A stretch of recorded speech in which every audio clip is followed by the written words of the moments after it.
If our civilization is to survive for thousands or millions of years into the future, it is reasonable to postulate that the virtual worlds that we will create will be indistinguishable from reality. We have been able to go from games with Atari-level graphics to the immersive realms and massive multiplayer online role-playing games that we have today in just 40 years, so imagine what we can accomplish in 4,000 years, or even 4 million. If we assume that we will continue down the path of technological progress, it is highly likely that we will eventually try to simulate the universe, solar system, or maybe just the Earth. The reason for doing this may be for testing physical theories, if not purely for the entertainment factor alone, leading to the notion that we may ourselves be experiencing a simulated universe. It may be impossible for us to definitively know if we are living in a simulation, but there is some evidence to suggest this could be the case. The improbability of abiogenesis. Abiogenesis, otherwise known as the origin of life, is the transition of non-living matter into living matter. It is the birth of life as we know it, hypothesized to have occurred in the early years of our planet's creation, or perhaps on another planet and dropped into ours in the form of some kind of galactic seeding. Scientists have been unable to explain exactly how this process occurred, but we theorize that the smallest possible self-replicating molecule needs to have about 256 genes, with each gene containing about 1,000 base pairs. Based on this math, we can conclude that inorganic matter needed to organize into a structure containing about 300,000 bases of DNA. The odds that this would have occurred by chance are not just astronomical, they are virtually impossible.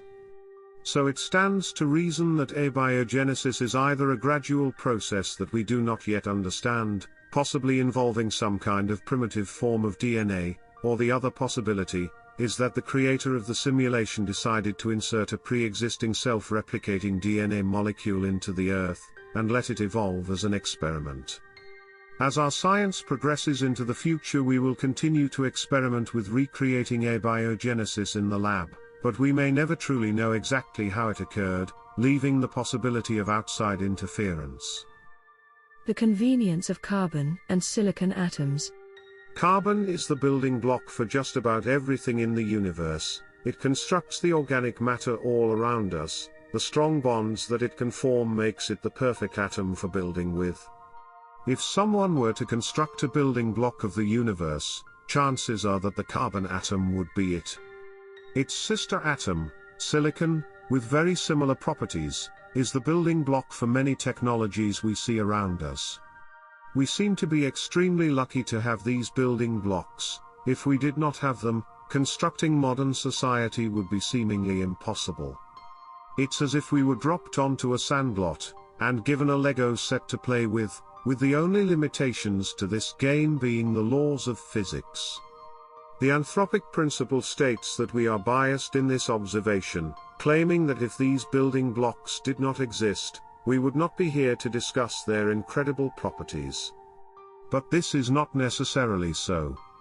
We could have been born into a stable universe without the ability to build within it. Life could have existed in a universe that only allows for electromagnetic forces, unable to construct the wonderful society we see today, and yet, here we are experiencing a universe which has allowed us to create computers that we use to study it and read about it. Our ability to construct technology that is able to simulate virtual worlds suggests that this could be the very foundation of our existence, and this ability could not exist without the crucial building blocks that are carbon and silicon, not to mention many of the other elements that we use every day. These properties of the universe we find ourselves in seem to be just a bit too convenient.